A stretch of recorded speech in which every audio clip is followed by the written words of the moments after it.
Bienvenue dans la pause mytho, logique, la mythologie sans mytho. Des dieux, des destins, des prophéties et un peu de logique. Aujourd'hui, place à un mythe qui a forgé la légende de Thor. Mais avant tout, voyons par qui ce mythe prend forme. Odin, père des dieux, celui qui veille sur les mondes et dont la sagesse n'a pas d'égal. Thor, dieu du tonnerre, porteur du légendaire marteau Mjolnir, dont l'origine est décrite dans une autre vidéo de la chaîne. Thor protège les dieux et les hommes contre le chaos. Et face à eux, Hrungnir, un géant de pierre né de la montagne elle-même, massif, brut. C'est d'ailleurs chez lui, à Jotunheim, la terre des géants, que tout commence. Une étendue de roches et de froid, loin d'Asgard, le royaume des dieux. Odin y voyage, comme il le fait souvent à travers les 9 mondes. Soudain, Sleipnir, son cheval à 8 pattes, s'arrête net. Devant eux se dresse Hrungnir, un géant de pierre. Il se vante de sa monture, jurant qu'aucun cheval ne peut rivaliser avec le sien. Odin écoute, puis sans un mot, il lance le défi. Sleipnir s'élance dans une course improvisée. Hrungnir suit, porté par l'orgueil.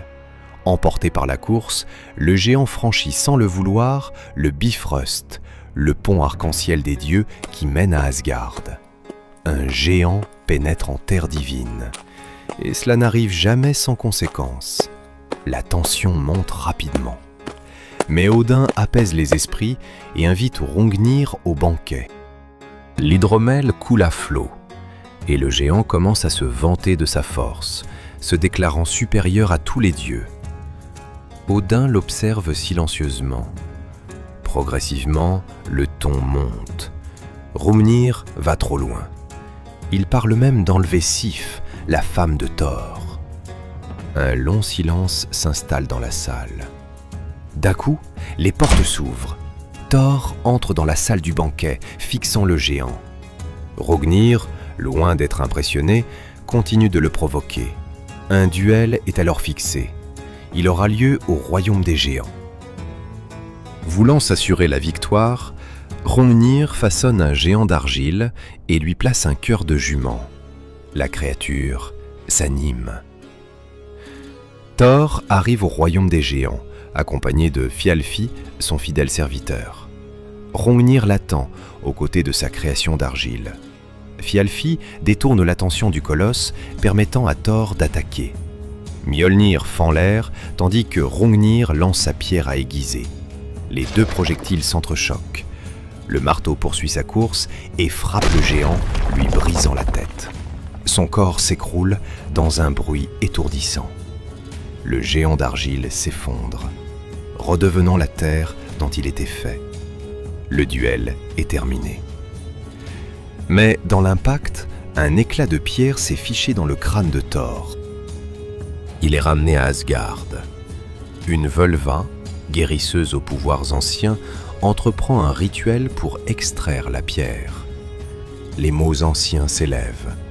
La magie commence à agir. Mais Thor, voulant la rassurer, évoque le destin de son mari disparu. L'émotion brise sa concentration. Le sort échoue. Thor gardera un fragment de géant logé dans sa chair. Et avec lui, naquit la légende de Thor et Mjolnir, le briseur de géants. Thor a vaincu Hrungnir, mais il en garde une marque indéfectible. On dit souvent que tout combat laisse en nous des traces, même invisibles. Logique, non? En espérant que ce mythe vous ait plu, les dieux en ont bien d'autres à raconter. À bientôt pour une prochaine pause mythologique.